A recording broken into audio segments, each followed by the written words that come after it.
आंदोलन हम इसलिए कर रहे हैं क्योंकि ये हमारी जिम्मेदारी बन गई है। क्योंकि हमारे सामने जो क्लास में बच्चा बैठा है उसे कैसे सिखाएंगे कि तुझे शोषण के खिलाफ कैसे लड़ाई लड़ना है। मेरा किरदार चाप दस्तर पकड़ने वाला किरदार नहीं है। मेरा किरदार मेरे सामने टेबल पे बैठे विद्यार्थी के जीवन के गणित पढ़ाने का किरदार है। मैं उसको कैसे सिखा पाऊंगा कि शोषण के खिलाफ कैसे लड़ा जाता है अगर हम लोग नहीं लड़ेंगे। और मैं सरकार से आग्रह करना चाहता हूँ, छत्तीसगढ़ की सरकार संवेदनशील बने, शिक्षा कर्मियों को इनका मनोबल गिरने ना दे, इनके ही हाथों में देश का भविष्य है और इनकी मांगों को तुरंत सुना जाए और इन्हें ज्यादा आगे आंदोलन करने पर मजबूर न किया जाए। मैं आग्रह करना चाहता हूँ सरकार। मैं माननीय रमन सिंह जी से पूछना चाहता हूँ कि अगर सरकारें गैर बराबरी करेंगी, अगर सरकारें गैर बराबरी करेंगी तो सरकारों की जरूरत क्या है हमारे लिए।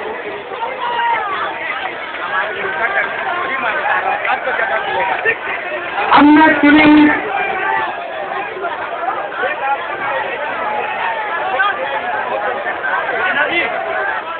लोकतंत्र में हमारे देश के संविधान के निर्माताओं ने जनता के हाथ में अधिकार दिया कि आपको चुन के यदि सरकार बनाना है जो लोकहित में निर्णय करे। हमारी सरकारों ने क्या किया पिछले 15-20 सालों में? सबसे पहले शिक्षक को बेईमान बनाने की कोशिश की, उसको शिक्षा कार्य से भटकाने की कोशिश की, उसको शिक्षा के अलावा सारे काम कराए और शिक्षा कार्य से दूर रखा।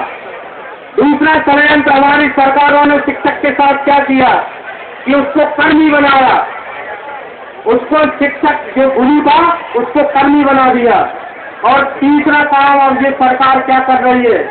तीसरा काम सरकार कर रही है, अब शिक्षक को आंदोलनकारी बना रही है। मेरी बात को आप ध्यान से सुनिएगा। अब सरकार षड्यंत्र कर रही है कि शिक्षक को आंदोलनकारी बना दिया जाए ताकि हमारा किरदार एंटी सोशल हो जाए, समाज हमें घृणा की दृष्टि से देखने लगे। शिक्षक समाज के साथ एक सुनियोजित षड्यंत्र चल रहा है राजनीतिक दल का। इस षड्यंत्र से आप लोग सावधान होइए, आप लोग साथियों को सावधान कीजिए। मित्रों, अगर हम 11 दिन तक लगातार आंदोलन करते हैं, ये सरकार के मुखिया लोग क्या कहेंगे कि शिक्षकों को बच्चों की चिंता नहीं है।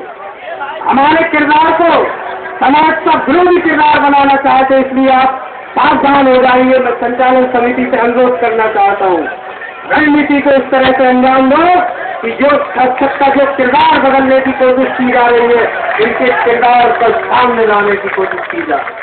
दोस्तों, समय में बहुत सारी बातें आपसे कहना चाहता हूँ, लेकिन ये आंदोलन का मंच है और यहाँ पे बहुत सारे मेरे साथी हैं। बस में एक कविता मैंने उस समय जब 2004 में आंदोलन हो रहा था, इसी शिक्षा कर्मी आंदोलन के लिए लिखी हुई थी, आपको मैं सुनाना चाहता हूँ। मेरी कविता है, एक एक साथी सुनना और बिल्कुल ताली बजाना। अब तो सोचना बंद करो फायदे और नुकसान को, अब तो सोचना बंद करो फायदे और नुकसान को, बस यही आखिरी मौका है, खतरा है हमारी शान को।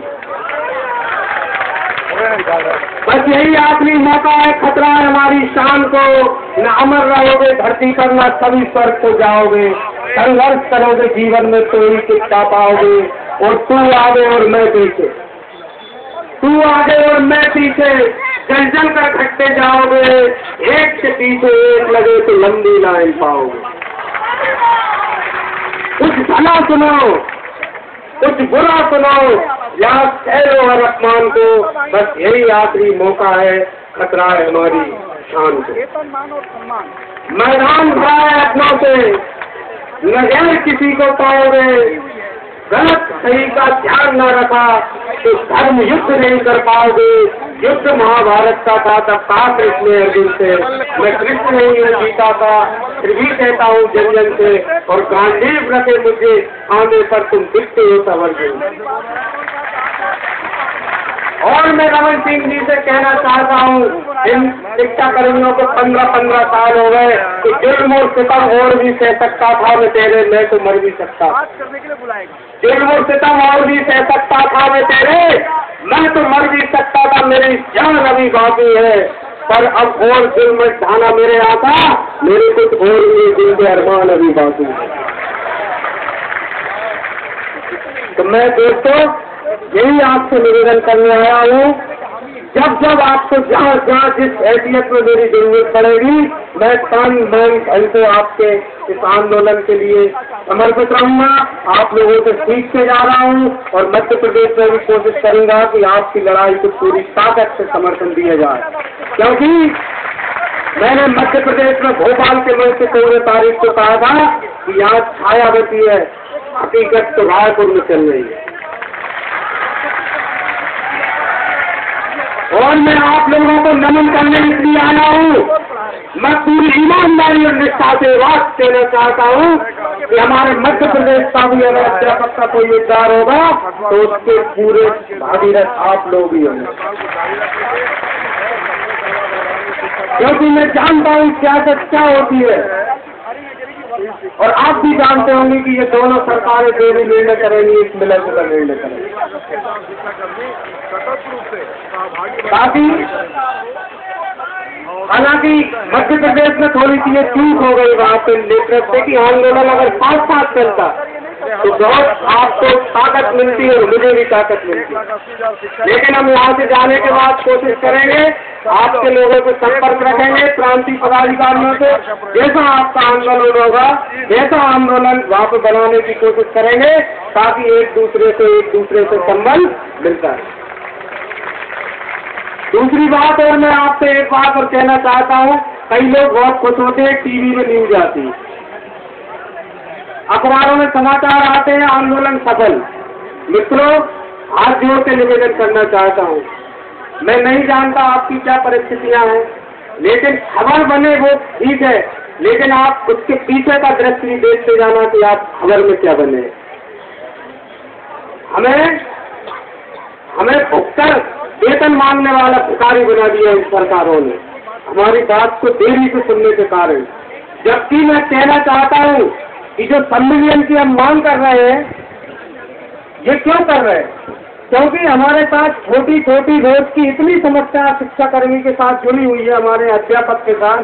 किसी की एनओसी का, किसी का ये नहीं हो रहा, छुट्टी नहीं मिल रही, बीमारी पर राहत नहीं है, ये है वो, कोई भी आदेश निकलता है उसका 100% पालन ही नहीं होता। कहीं कोई निर्णय एक जैसा पूरे प्रांत में नहीं होता।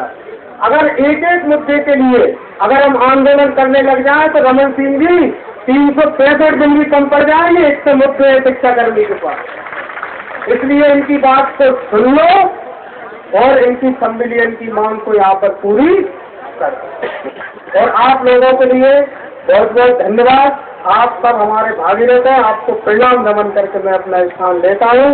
जब मेरी जैसी जरूरत पड़े आप आदेश करिएगा। जय हिंद। बहुत बहुत धन्यवाद तिवारी जी, जो अपन भोपाल से आकर के हमारे आंदोलन में समर्थन करें, कर बहुत बहुत धन्यवाद। और कुछ सूचना है अपन के समक्ष बनाई जाए। धन्यवाद।